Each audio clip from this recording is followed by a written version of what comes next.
အရင်ရက်ကစော်ကစားခဲ့တဲ့ RU vs Evo အသင်းတို့ပွဲစဉ်မှာဆိုရင် RU အသင်းရဲ့ဖိလစ်ပင်းချန်ကလာဒီမိုကိုက်အနေနဲ့ဖိလစ်ပင်းအသင်းမှာတော့အကောင်းဆုံးပုံစံတွေကိုပြသပြီး MC လို့ချန်ပီယံဆုတွေတောင်အပိုင်သိမ်းနိုင်ခဲ့တဲ့ချန်ကလာ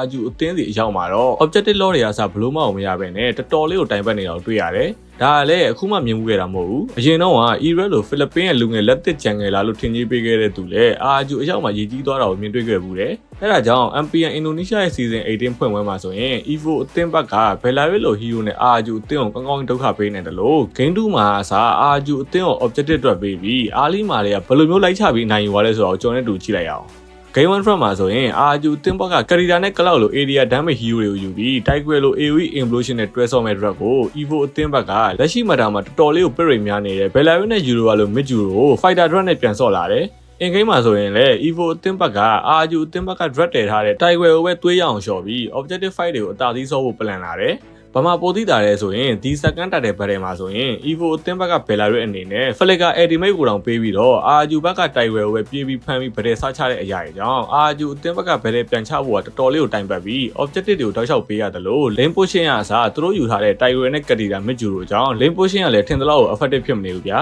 ပြီးတော့ဒီ objective battle မှာဆိုရင်လည်းရှေ့ကပြောခဲ့သလို Evo အသင်းဘက်က RU ရဲ့ battle တည်ထားတဲ့ Tiger ကိုပဲ target ထားပြီးအိမ်နဲ့ plan တွေကတော်တော်လေးကိုအလုပ်ပြတ်သွားပြီး game 1ကိုမဂိမ်းလောက်မှာလည်းအသာစီးနဲ့အနိုင်ယူရခဲ့တယ်Game 2 drop မှာဆိုရင်လည်း RU အသင်းဘက်က Game 1မှာတိုင်ပတ်ခဲ့တဲ့ objective fight ကိုချဖို့ Fedrin Metira နဲ့ဆိုပါလို့ objective ချလို့ကောင်းတဲ့ drop နဲ့ပြန်လာပေမဲ့တကယ်တော့ objective fight တွေမှာဆိုရင် RU အသင်းရဲ့အသက်ခေါ်ယူထားတဲ့ Philippines Jungler Demon Kai အနေနဲ့သူ့ရဲ့ retrieve ဘိုင်းမှာအများကြီးလိုအပ်ချက်တွေရှိနေသလို Jungler ကနေ goaling ဆင်းဆော့တဲ့စတူချင်းကလည်း lane ထဲပိုင်းမှာမနိုင်ဘဲနဲ့ flicker တွေတောက်လျှောက်ပေးနေရပြီး map vision အားနည်းတဲ့အချက်တွေကြောင့် RU အသင်းရဲ့အခု season 18မှာနာမည်အသက်လူအသင်းနဲ့ပြန်လာမှုတွေကအခုလို season အစမှာတော်တော်လေးကိုတိုင်ပတ်နေဦးမယ်လို့ထင်တယ်ပြီးတော့အသစ်ခေါ်ယူထားတဲ့ဖိလစ်ပင်းချန်ကလာဒီမိုကိုက်ကလည်းသူ့ရဲ့အပိုင်ဆုံး hero လို့ပြောလို့ရမယ် Fedrin နဲ့အခုလိုအရေးကြီးတဲ့ law တွေကိုမရယူနိုင်ပေးတဲ့အချက်တွေကြောင့် Game 2မှာဆိုရင်လည်း Evo အသင်းက objective အားသာချက်တွေနဲ့ထပ်မံအနိုင်ယူက2စီးဆိုတဲ့ရလဒ်နဲ့အနိုင်ယူပြီးအဖွင့်လာခဲ့ရလို့ပြောကြရင်လည်းဒီ view လေးကိုဆုံးသက်ချင်ပါတယ်